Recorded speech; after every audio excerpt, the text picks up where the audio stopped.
Bienvenidos, soy la licenciada Carolina Bozo, estoy a cargo del entrenamiento en A22 para CELCAP y quiero compartir con ustedes en este video una introducción a lo que es el autismo.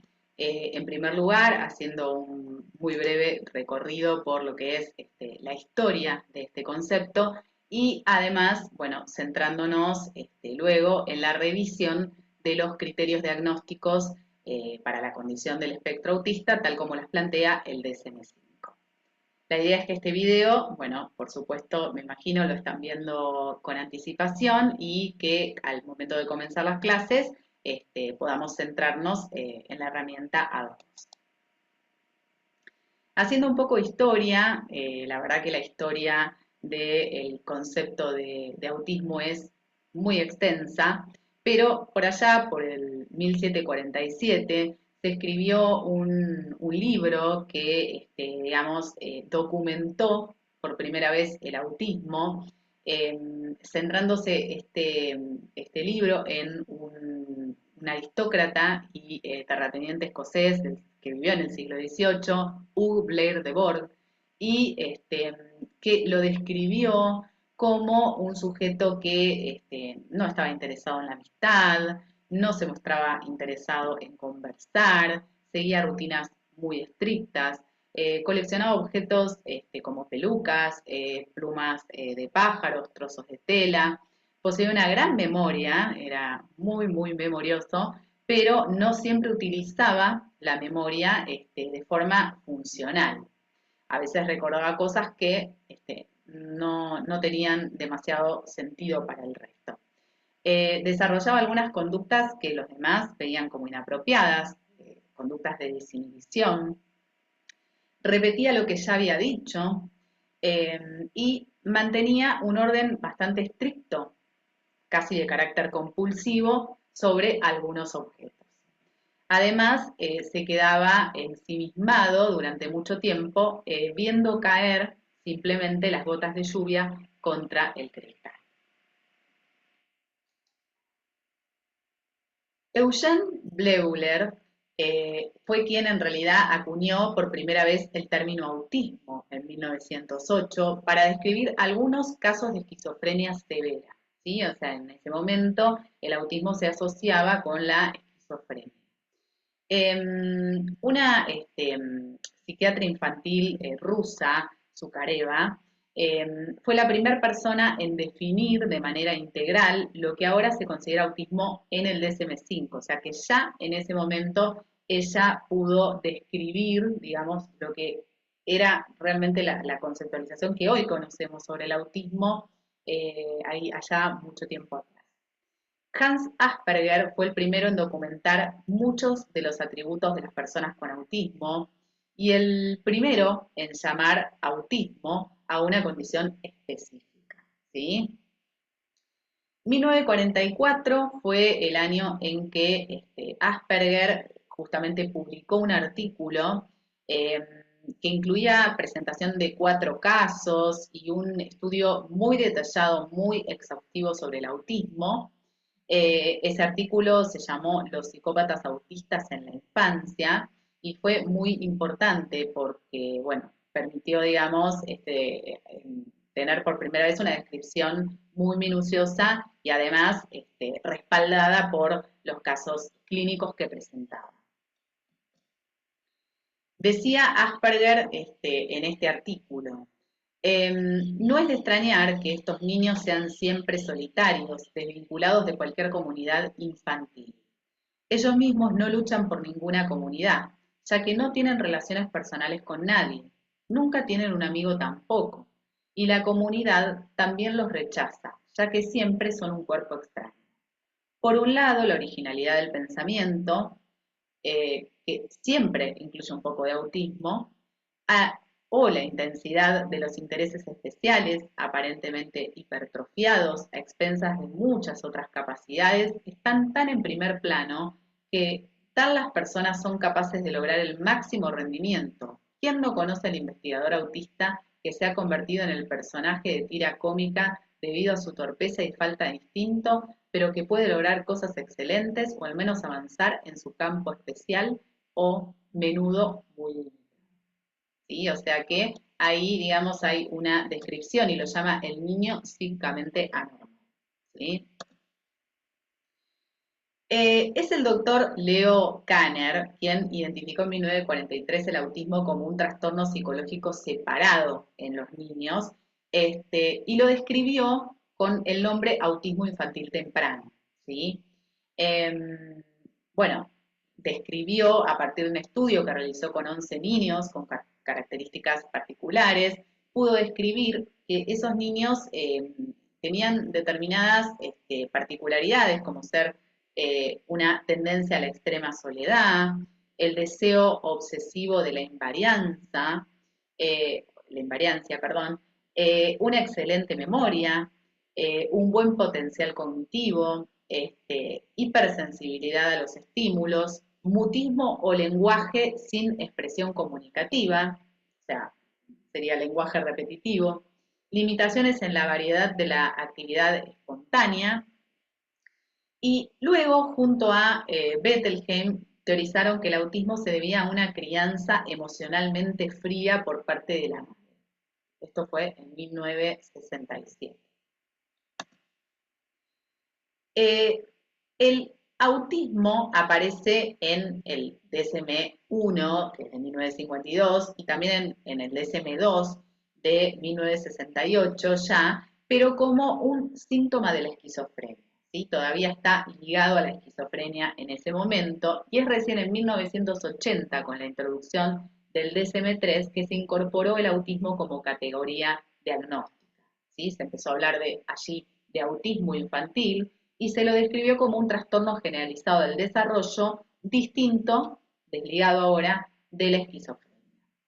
Se definían tres características fundamentales o esenciales: la falta de interés en las personas, las graves deficiencias de la comunicación y las respuestas extrañas al entorno.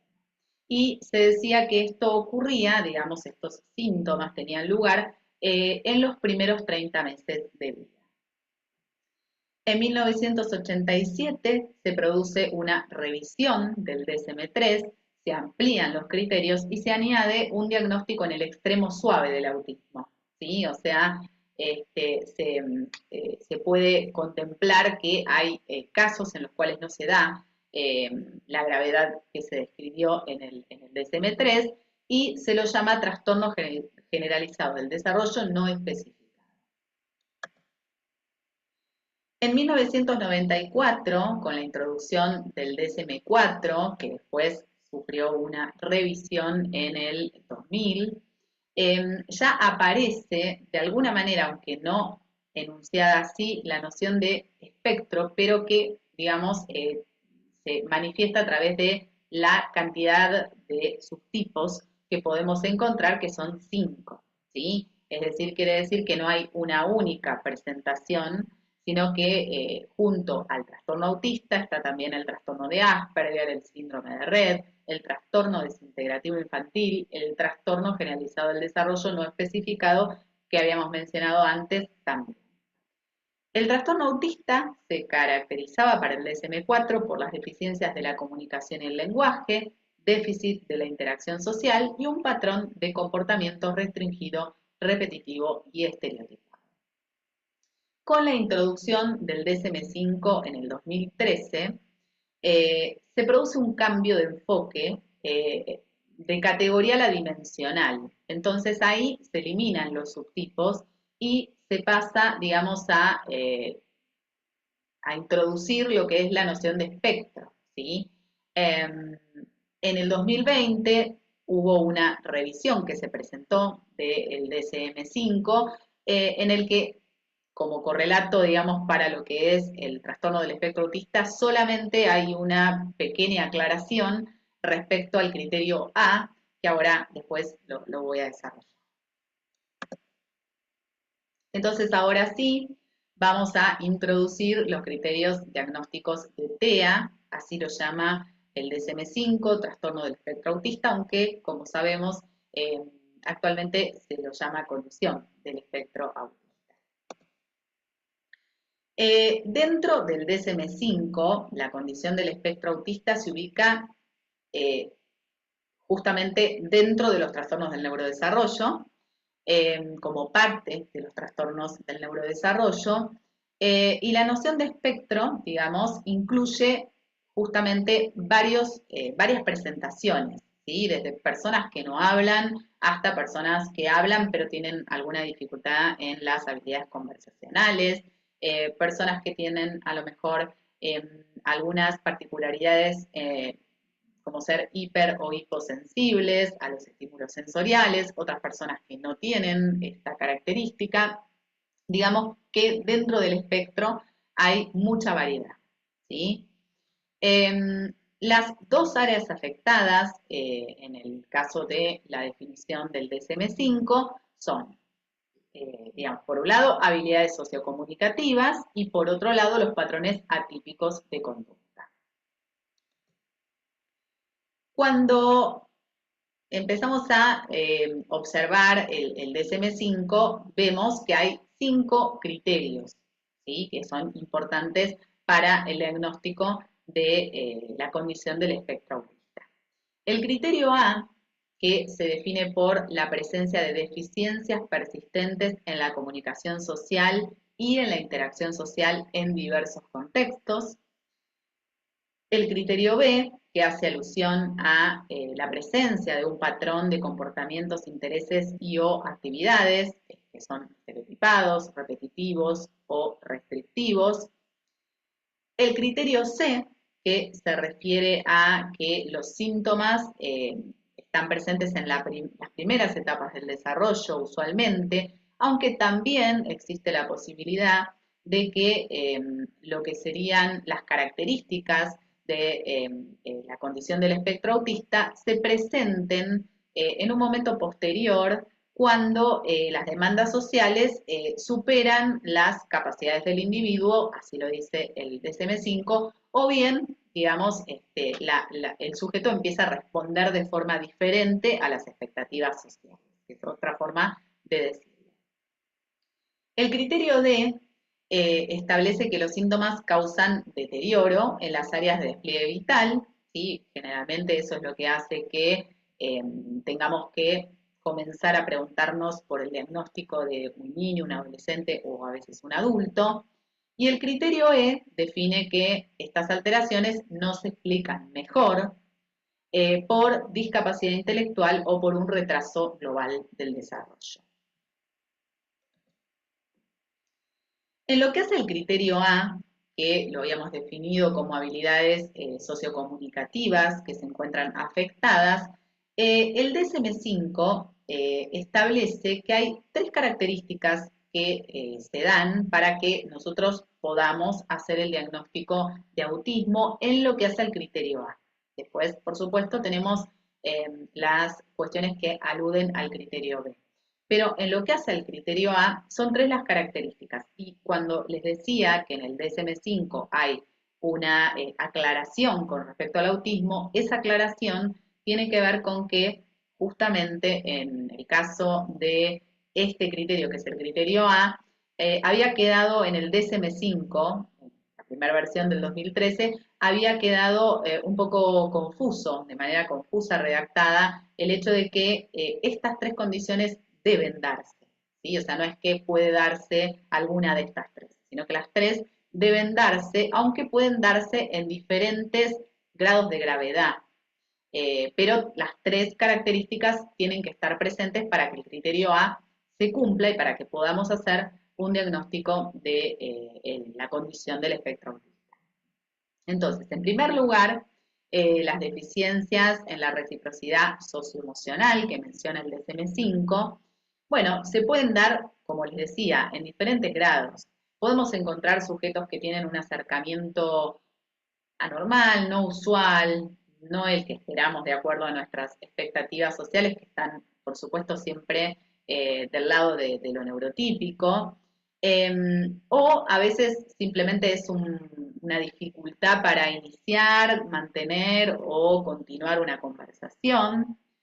Eh, Podría ser que, yendo un poco más allá en el nivel de gravedad, haya una disminución de emociones o aspectos que el sujeto puede compartir con el otro, entonces en su interacción con el otro no refleja estos sentimientos o estas emociones, no las comparte con el otro, aquello que le da placer, que le da goce, no lo comparte con el otro. Eh, y, digamos, en un extremo sería la presencia de personas que no logran iniciar y responder a las interacciones sociales. En lo que hace a la segunda característica que debe estar presente, en lo que tiene que ver con el criterio A, se mencionan las deficiencias de las conductas comunicativas no verbales utilizadas en la interacción social.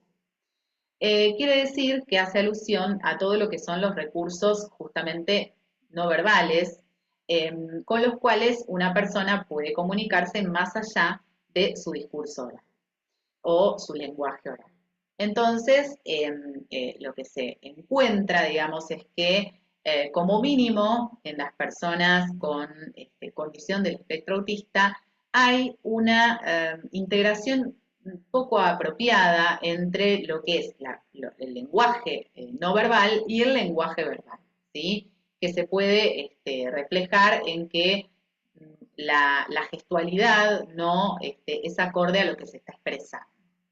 Eso puede ser como en un nivel de menor afectación, pasando un poquito, yendo un poco más allá, habría muchas personas que tienen algún tipo de contacto visual inusual, es decir, no miran a los ojos mientras tienen una interacción o su mirada carece de matices expresivos, eh, no utilizan adecuadamente el lenguaje corporal o lo utilizan poco, ¿sí? De la utilización de gestos es escasa, y hay también dificultades para comprender el uso social de los gestos, ¿no? El significado social de los gestos. Y en un extremo sería la falta total de expresiones faciales y de comunicación no verbal. El tercer aspecto o la tercera característica que debe estar presente se define como deficiencias en el desarrollo, mantenimiento y comprensión de las relaciones sociales.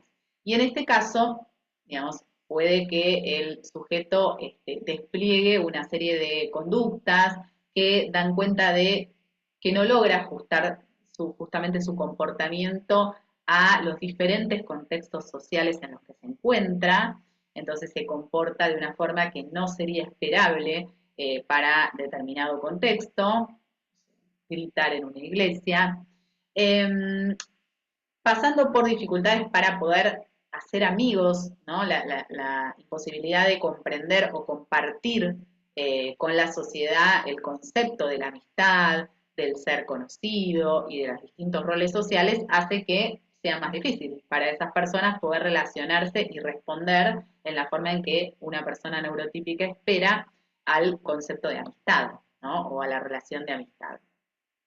A su vez, la dificultad en la interiorización de los diferentes roles sociales y, digamos, el espíritu de cada uno de esos roles sociales hace que el juego imaginativo sea más dificultoso en estos casos. A su vez, como máximo también siempre está el otro extremo que podemos encontrar un desinterés total por cualquier relación con otra persona. En el caso del criterio B, que bueno, desarrolla el DSM-5, como les decía, se define por un patrón de comportamientos, actividades, intereses restrictivos, repetitivos y estereotipados. Hay 4 puntos que desarrolla el DSM-5 en relación al criterio B, que no deben cumplirse los 4 para que podamos hacer el diagnóstico, como sí dijimos que en el caso del criterio A deben cumplirse estas 3 características, aunque pueden darse en diferentes grados de gravedad. En el caso del criterio B, con 2 de estos puntos sería suficiente.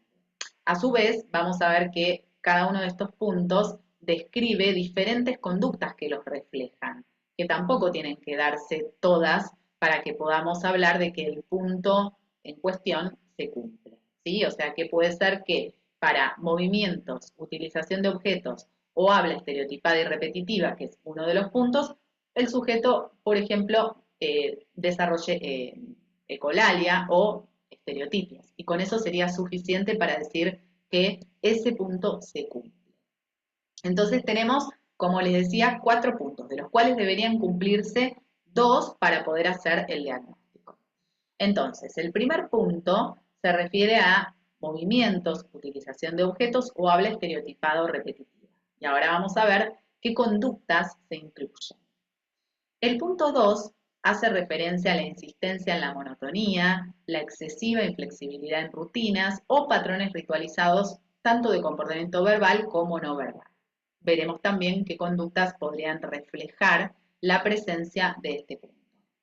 El 3, el punto 3, se refiere a la presencia de intereses muy restringidos o fijos. También veremos qué conductas podrían representar la presencia de este punto. Y por último, la sensibilidad excesiva o hiposensibilidad, hiper o hiposensibilidad frente a estímulos sensoriales, que también es un punto que se refleja en una serie de conductas. En lo que es el punto 1, movimientos, utilización de objetos, habla estereotipada y repetitiva, vamos a ver que el DSM-5 menciona la presencia de estereotipias, de alineación de juguetes, de cambio de lugar de objetos, de colalias y de frases idiosincrásicas. De todas estas, quizás me voy a detener un poco más en lo que hace a las estereotipias y las ecolalias, y en la presente filmina voy a desarrollar lo que es alineación de juguetes, ¿sí? Que es simplemente el hecho de colocar un objeto detrás del otro, ¿sí? Puede ser objetos, pueden ser juguetes, no siempre tienen que ser juguetes. Cambio de lugar de objetos, que es como, se presenta como una especie de compulsión, ¿no? A cambiar objetos de lugar. Y las frases idiosincrásicas que se refieren a lenguaje existente, ¿sí? O sea, lenguaje que es correcto, que está en el diccionario, pero que es una forma peculiar de combinar las palabras o de referirse a las personas o a las cosas, ¿sí? Entonces, un ejemplo de ello sería que un sujeto, en lugar de decir cielo, diga techo azul, o que una persona, en lugar de decir abuela, diga la señora de 81. ¿Sí? O también puede ser la incorporación de frases muy formales, ¿no? Para la edad del sujeto, que no se estila en el grupo de pares. O puede ser también algunas palabras que el sujeto toma de, por ejemplo, dibujitos animados, que es muy frecuente, o de YouTube, y digamos que el sujeto reproduce, aunque en realidad no se estila en ese país llamar a un objeto de esa manera. Un ejemplo de eso sería, nosotros en Argentina llamamos heladera al refrigerador, no le decimos refrigerador, y un ejemplo de ello sería decirle refrigerador a lo que nosotros llamamos heladera. En relación a las estereotipias, vamos a desarrollar un poco más de qué se tratan, también llamadas steaming. Particularmente en TEA tienen una función, pese a que son sin un propósito, es decir, no es que el sujeto lo hace con un propósito que tiene que ver con lo comunicativo, que tiene un objetivo, sin embargo, digamos, tienen una función que muchas veces frente a, digamos, una estimulación del entorno o alguna una sobreestimulación del entorno o alguna situación en la cual el sujeto no puede tramitar sus emociones, para bloquear los estímulos externos aparece, ¿no? Un movimiento repetitivo, una estereotipia, que le proporciona al sujeto una sensación de control, de placer, de sentirse relajado, ¿no? Entonces, digamos que las estereotipias o steaming en términos generales son movimientos repetitivos, involuntarios, que no tienen un propósito comunicativo, diría básicamente, generalmente coordinados y rítmicos y que se realizan habitualmente de la misma forma, ¿sí? Eso es lo que los hace justamente estereotipados.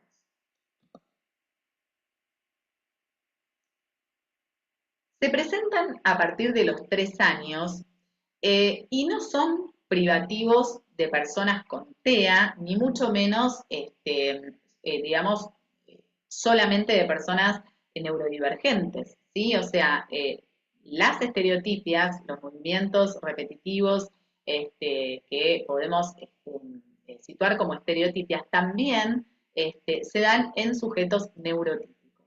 Es decir, que, por un lado, se presentan a partir de los 3 años, a diferencia de los tics, por ejemplo, que se presentan desde los 6 años en adelante, y en sujetos neurotípicos se llaman primarias las estereotipias, mientras que en sujetos neurodivergentes se llaman secundarias.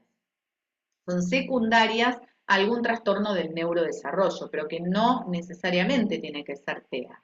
Puede ser también que se trate de otro trastorno del neurodesarrollo.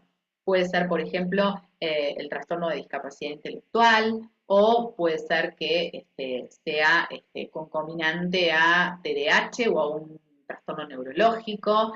Tienen una base neurológica las estereotipias secundarias. Y en el caso de los sujetos neurotípicos se llaman primarias y están mucho más ligadas a lo que es el hábito, ¿sí? O sea, y son mucho más eh, frecuentes de lo que uno a veces cree y no son vistas como algo disfuncional porque son muy habituales. Entonces es muy común que nosotros veamos un niño succionarse el pulgar y no nos llame la atención, pero eso es una estereotipia. O que, por ejemplo, un niño o niña se enrosque el cabello, se toque el cabello así con el dedo o que se balancee de adelante a atrás. Eso es muy común y lo hacen muchos niños y no nos llama la atención. Esas son las estereotipias primarias. Las que encontramos en sujetos que son neurodivergentes son bastante particulares, por ejemplo, aleteos, por ejemplo, torsionar los dedos y mirarlos por el rabillo del ojo, por ejemplo, girar en círculos o caminar en círculos o correr en círculos, o movimientos de la cabeza que son como decir que no, o así como para marearse sería, ¿no? Que me daría la sensación que es para marearse. Bueno, todas esas serían estereotipias frecuentes, caminar de puntillas, o sea, muy frecuentes en, por ejemplo, el trastorno del espectro autista, pero además también en otros sujetos neurodivergentes. Eh, Hay varias clasificaciones, además de primarias y secundarias. Está la clasificación por motoras y fónicas, que serían que se traten de movimientos o se trate de sonidos. Simples o complejas, ya sea que sean movimientos de manos y dedos, o sea que solamente involucran un grupo muscular, o simplemente sonidos guturales, un sonido gutural, a que sean varios movimientos o una combinación de sonidos. ¿Sí? O sea, en eso, digamos, reside que hablemos de simples o de complejas. En lo que hace a las ecolalias, que también mencionamos en este punto, se trata de la repetición involuntaria de palabras o frases que en sujetos neurotípicos tiene una función que es el aprendizaje del lenguaje, eh, que, digamos, esperamos que suceda la ecolalia, digamos, hasta los 2 años y medio, no más allá de esa edad. Si persiste en el tiempo, más allá de los 2 años y medio, ahí es donde tenemos que estar alertas porque puede estar representando que el sujeto tiene un trastorno del espectro autista. En sujetos con autismo la función tiene que ver con la autorregulación, como lo decíamos por la estereotipia, esto de la repetición como un mecanismo de autorregulación, de emociones, sensación de control, de placer, de relajación. Todo esto es lo que causa también la repetición del lenguaje de otro, ¿sí? Las ecolalias se clasifican en inmediatas o diferidas. puede ser que la ecolalia se dé a continuación de lo que escucho, o sea, la persona dice algo y yo repito lo que esa persona dice, o puede ser que se dé en un momento posterior a la emisión del sonido, o sea, desde que escuché esa frase o esa palabra hasta que la repito, pasa un tiempo. Además, también podemos decir que las ecolalias pueden ser funcionales o no funcionales. Las ecolalias funcionales serían aquellas que tienen un sentido dentro del contexto, es decir, contexto diríamos, diálogo, ¿no? Dentro de la conversación tiene algún sentido, ¿no? Em, un ejemplo de esto, había un personaje hace muchos, muchos años que se llamaba Alf y decía, no hay problema, ¿no? Entonces, supongamos que la mamá dice, bueno, vamos a comer fideos porque no hay pollo al horno, ¿no?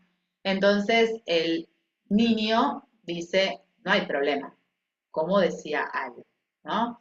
Entonces, digo, en ese sentido es funcional, ¿no? Porque está diciendo que no hay problema que no haya la comida que quizás quería comer. Entonces, puede ser funcional la ecolalia, ¿sí? No, no deja de ser ecolalia diferida, pero puede ser funcional, aunque a veces, muchas veces ocurre, que escuchamos frases que son descontextualizadas. Ahí es donde la ecolalia diferida se vuelve disfuncional, ¿sí? Entonces, no puede ser funcional o no funcional. Si no tiene que ver con el contexto de con la conversación, es no funcional. El segundo punto bueno, justamente se detalla en lo que es el criterio B del DSM-5, es la insistencia en la monotonía, la excesiva inflexibilidad en rutinas y patrones ritualizados de comportamiento verbal o no verbal. En este caso nos referimos, por un lado, a conductas como el desarrollo de una gran angustia frente a cambios pequeños. Cuando decimos cambios pequeños, en realidad lo que queremos decir es que son cambios que en general no son significativos como para producir ese desarrollo de angustia, ¿no? O contrariar tanto a la persona. A su vez, puede haber dificultades con transiciones, es decir, quiere decir cuando uno pasa de una actividad a otra, ¿no? Porque alguien determina que hasta aquí nos quedamos en la casa de un amigo y después nos tenemos que ir, o que hasta aquí jugamos y ahora nos vamos a bañar, o que en el colegio se pasa de una actividad a otra, el sujeto presenta, digamos, como rechazo, ¿no?, al cambio de actividad. A su vez, puede haber, eh, digamos, conductas que den cuenta de patrones de pensamiento rígidos, que también dan cuenta de esta inflexibilidad. Por ejemplo, si la madre o el padre cambian el camino hacia el cual van al colegio, se produce alguna modificación, el sujeto puede rechazar esto y incluso, digamos, romper en llanto, tener un berrinche o presentar angustia. Y los rituales que pueden ser verbales, es decir, una sucesión de palabras que tienen que ser dichas en un orden particular, como si fuese un mandato, ¿no? Una compulsión a decir las palabras en un determinado orden, o también puede ser un ritual de comportamiento, ¿no? Y nosotros habíamos señalado en el punto anterior la alineación de juguetes. La alineación de juguetes o de objetos, digamos que mencionamos en el apartado anterior, si tuviese una condición determinada, o sea, si no fuese lo mismo cuál va detrás de cuál, o tuviesen que estar en una distancia determinada y específica, sería una compulsión o un ritual más que una alineación en la cual no importa cuál va detrás de cuál, ¿no? El tercer punto hace alusión a intereses muy restringidos o fijos que son anormales en intensidad o foco de interés. Y entre las conductas que podemos encontrar está, por un lado, el apego inusual a objetos.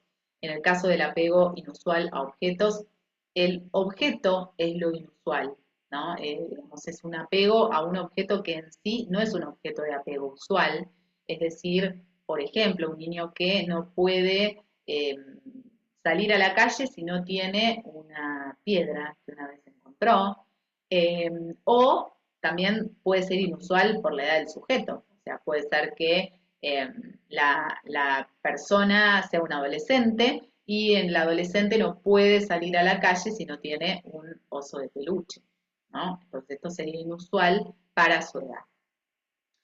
Ese apego, ¿no? Que es justamente es la necesidad de tener ese objeto, digamos, es muy importante en el caso del apego, justamente tiene como característica que el objeto no es usual.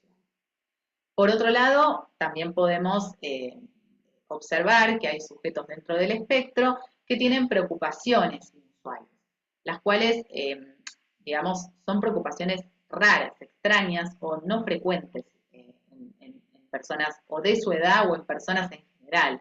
Por ejemplo, digamos, el interés excesivo por todos los objetos o la búsqueda de todos los objetos que son de metal, todos los objetos que son cubiertos, o el sistema de cualquier cortina de una casa donde va, ¿no? O sea, una preocupación que es no solamente excesiva, sino en sí misma de una cualidad extraña.